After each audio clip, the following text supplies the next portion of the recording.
Inhalation of cast यानी जाति का विनाश। भाग 3। आर्थिक सुधार के लिए सामाजिक सुधार क्यों आवश्यक है। मुझे अब सोशलिस्ट की ओर मुड़ने की इजाज़त दीजिए।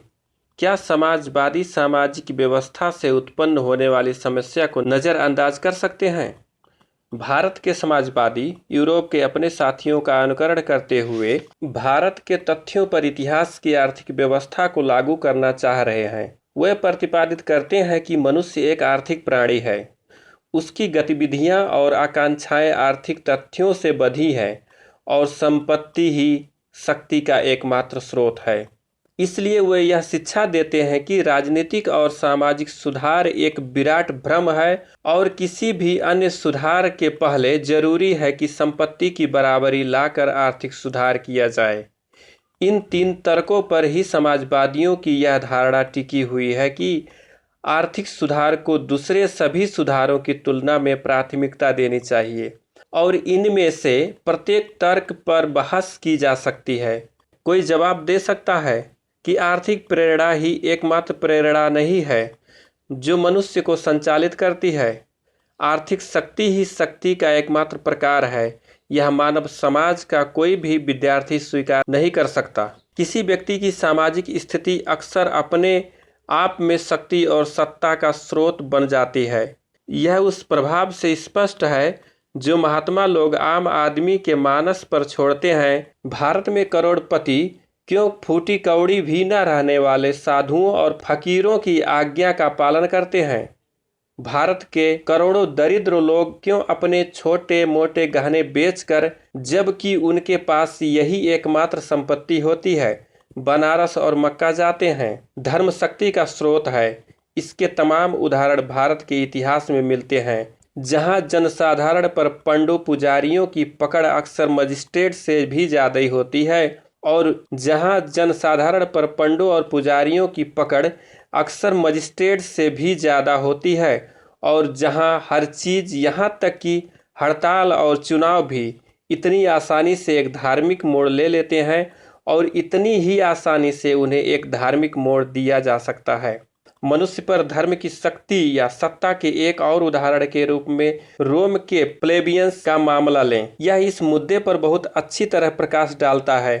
प्लेबियंस ने रोमन गणतंत्र के तहत सर्वोच्च कार्यपालिका में अपनी हिस्सा हासिल करने की लड़ाई लड़ी थी, जिसने परिणाम स्वरूप काम्बिटिया सेंचुरियात, जो उन्हीं की असेंबली थी, द्वारा गठित एक पृथक मतदाता मंडल द्वारा निर्वाचित एक प्लेबियन कांसुल उन्हें उपलब्ध हुआ। वे अपना कांसुल, सरकार द्वारा नियुक्त अधिकारी, इसलिए चाहते थे कि उन्होंने महसूस किया था कि पेट्रियन कांसुल प्रशासनिक कामकाज में प्लेबियंस के खिलाफ भेदभाव करते थे। स्पष्टतः उन्हें एक बड़ा लाभ प्राप्त हुआ था, क्योंकि रोम के प्लेबियन संविधान के तहत एक कांसुल के पास दूसरे कांसुल के काम को वीटो लगाकर रद्द करने का अधिकार था। क्या वास्तव में प्लेबियंस को कुछ हासिल हुआ? इस प्रश्न का उत्तर निश्चय ही नकारात्मक है। प्लेबियंस को कभी एक ऐसा प्लेबियन कांसुल नहीं मिला जिसे एक मजबूत आदमी कहा जा सकता था और पेट्रियन कांसुल के प्रभाव से स्वतंत्र होकर काम कर सकता था। सामान्य प्रक्रिया में प्लेबियंस को एक मजबूत प्लेबियन कांसुल मिल जाना चाहिए था, क्योंकि उसका चुनाव प्लेबियंस के एक अलग मतदाता मंडल द्वारा किया जाता था।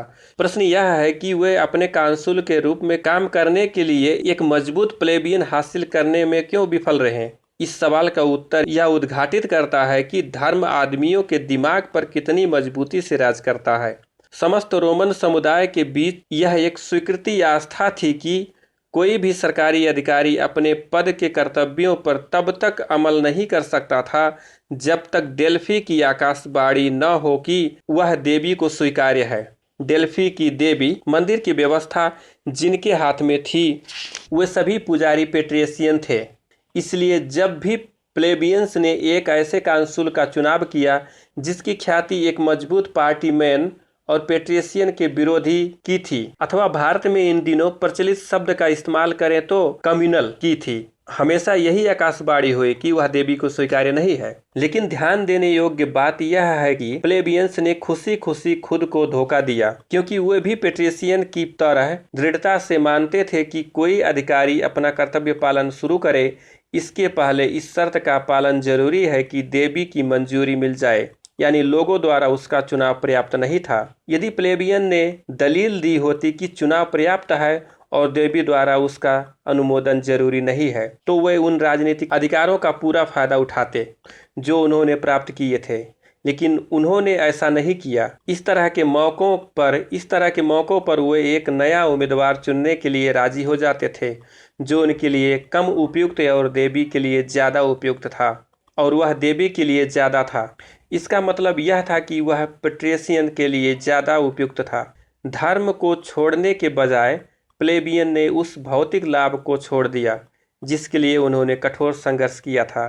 क्या यह नहीं दिखाता है कि धन की तुलना में धर्म शक्ति का उससे बड़ा नहीं तो उसकी टक्कर का स्रोत तो हो सकता है। समाजवादियों की वैचारिक भूल यह मानकर चलने की है कि चूंकि यूरोप के समाज में संपत्ति ही शक्ति के स्रोत के रूप में प्रमुख है, तो भारत पर भी यही नियम लागू होता है, या यही नियम अतीत में भी यूरोप पर लागू होता था। धर्म, सामाजिक स्थिति और संपत्ति, ये तीनों शक्ति या सत्ता का स्रोत हैं जो दूसरे की स्वतंत्रता को नियंत्रित करने में किसी व्यक्ति को सक्षम बनाते हैं। फर्क सिर्फ इतना है कि इतिहास के किसी चरण में एक प्रमुख हो उठता है तो किसी चरण में दूसरा। यदि स्वतंत्रता ही आदर्श है, यदि स्वतंत्रता का अर्थ यह है कि एक आदमी का दूसरे आदमी पर नियंत्रण खत्म हो जाए, तब स्पष्टतः है इस पर जोर नहीं दिया जा सकता कि आर्थिक सुधार ही एक ऐसा सुधार है जिसके लिए प्रयास किया जाना चाहिए। किसी खास समय में यह किसी खास समाज में शक्ति का स्रोत जब सामाजिक और धार्मिक दोनों है, तब सामाजिक सुधार और धार्मिक सुधार दोनों को ही सुधार के आवश्यक स्वरूप के रूप में स्वीकार करना होगा। इस तरह भारत के समाजवादियों द्वारा अपनाई गई इतिहास की आर्थिक व्याख्या पर आक्रमण किया जा सकता है, लेकिन मैं समझता हूँ समाजवादियों की इस दलील की वैधता के लिए संपत्ति की समानता ही वास्तविक सुधार है। अन्य सुधार के पहले इसका होना जरूरी है, तो इतिहास की आर्थिक व्याख्या आवश्यक नहीं। बहरहाल समाजवादियों से मैं जो पूछना चाहता हूँ वह यह है, पहले सामाजिक व्यवस्था में परिवर्तन लाए बिना क्या कोई आर्थिक सुधार ला सकते हैं? ऐसा लगता है कि समाजवादियों ने इस प्रश्न पर विचार नहीं किया है। मैं उनके साथ अन्याय नहीं करना चाहता। मैं एक प्रमुख समाजवादी नेता द्वारा मेरे एक मित्र को लिखे गए पत्र से एक उद्धरण प्रस्तुत करना चाहता हूँ। इस उद्धरण में वे कहते हैं, जब तक एक वर्ग द्वारा दूसरे वर्ग के दमन और दुर्व्यवहार का लेस मात्र चिन्ह भी बचा हुआ है, तब तक मैं नहीं मानता कि हम भारत में एक स्वतंत्र समाज की स्थापना कर सकते हैं। चूंकि एक समाजवादी आदर्श में मेरा विश्वास है, अतः अपरिहार्य रूप से विभिन्न वर्गों और समूहों के बीच संपूर्ण समानता में मेरा विश्वास है। मेरे विचार से इस और दूसरी समस्याओं का सच्चा उपचार समाजवाद ही पेश करता है। अब जो सवाल मैं पूछना चाहता हूँ वह यह है, क्या किसी समाजवादी के लिए इतना कहना ही काफी है कि विभिन्न वर्गों और समूहों के बीच संपूर्ण समानता में मेरा विश्वास है? यह कहना कि यह विश्वास काफी है बतलाता है कि इसमें समझ का पूर्ण अभाव है कि समाजवाद का मतलब क्या है। यदि समाजवाद एक व्यवहारिक कार्यक्रम है और कहीं दूर बसने वाला और यथार्थ से कटा हुआ आदर्श नहीं है, तो किसी समाजवादी के सामने यह प्रश्न नहीं होता कि समानता में उसका विश्वास है या नहीं।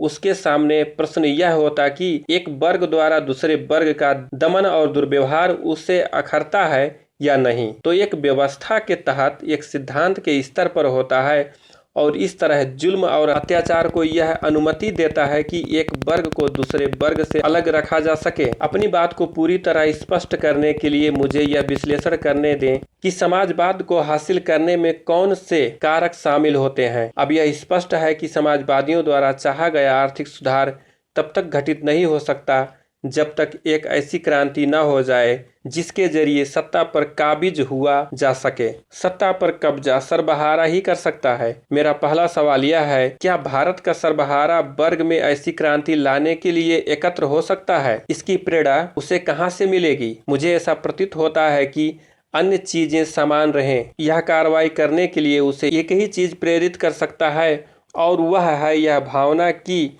जिन लोगों के साथ वह काम कर रहा है वे समानता और बंधुत्व और सर्वोपरि न्याय के लिए संघर्ष कर रहे हैं।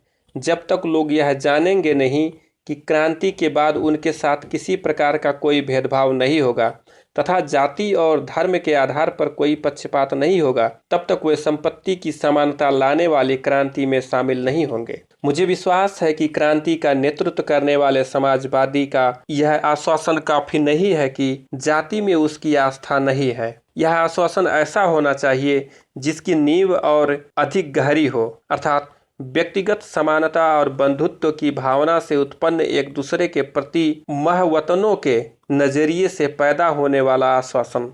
क्या यह कहा जा सकता है कि भारत का सर्वहारा जो निर्धन है, अमीर और गरीब के बीच के फर्क को छोड़कर किसी और फर्क को मान्यता देता है? यदि वास्तविकता यह है कि वे दूसरे फर्कों को भी मान्यता देते हैं, तो अमीरों के खिलाफ कार्रवाई में सर्वहारा वर्ग से किस तरह की मोर्चागत एकता की उम्मीद की जा सकती है? यदि सर्वहारा एक समुच्च मोर्चा नहीं बन सकता तो क्रांति कैसे हो सकती है? अगर तर्क के लिए यह मान लिया जाए कि किस्मत की मेहरबानी से क्रांति हो गई और समाजवादी सत्ता में आ गए, तो क्या उन्हें भारत में प्रचलित एक खास तरह की सामाजिक व्यवस्था से पैदा होने वाली समस्याओं का सामना नहीं करना पड़ेगा? मैं नहीं देख पाता हूं कि जिन पूर्वाग्रहों के कारण भारत के लोग उच्च और निम्न, शुद्ध और अशुद्ध का भेद मानते हैं, उनके द्वारा उत्पन्न समस्याओं से दो हाथ किए बिना भारत में कोई समाजवादी राज्य एक सेकंड के लिए भी कैसे काम कर सकता है? यदि समाजवादी सिर्फ अच्छे अच्छे मुहावरों का उच्चारण कर संतुष्ट हो जाना नहीं चाहते, तो उन्हें यह बात माननी ही होगी कि सामाजिक सुधार की समस्या मूलभूत समस्या है और इससे बचने का कोई उपाय नहीं। भारत में प्रचलित सामाजिक व्यवस्था एक ऐसा मसला है जिससे किसी भी समाजवादी को निपटना ही पड़ेगा। जब तक वह ऐसा नहीं करता, वह क्रांति को अपने लक्ष्य को उपलब्ध नहीं कर सकता और खुशकिस्मती से वह क्रांति करने में सफल हो जाता है, तब वह जिस लक्ष्य को प्राप्त करना चाहता है उसके लिए सामाजिक व्यवस्था से उसे मोर्चा लेना होगा। यह ऐसा प्रस्ताव है जिस पर मेरे विचार से कोई विवाद नहीं हो सकता। समाजवादी अगर क्रांति से पहले जाति की ओर ध्यान नहीं देता, तो क्रांति के बाद उसे ऐसा करना ही होगा। यह इस बात को दूसरी तरह से कहना है कि आप किसी भी ओर मुँह कीजिए, जाति एक ऐसा राक्षस है जो आपकी रास्ता रोकेगा ही नहीं बल्कि काटेगा भी। जब तक आप इस दैत्य का वध नहीं करते, आप न राजनीतिक सुधार कर सकते हैं और न ही आर्थिक सुधार। क्रमशः अगला वीडियो में।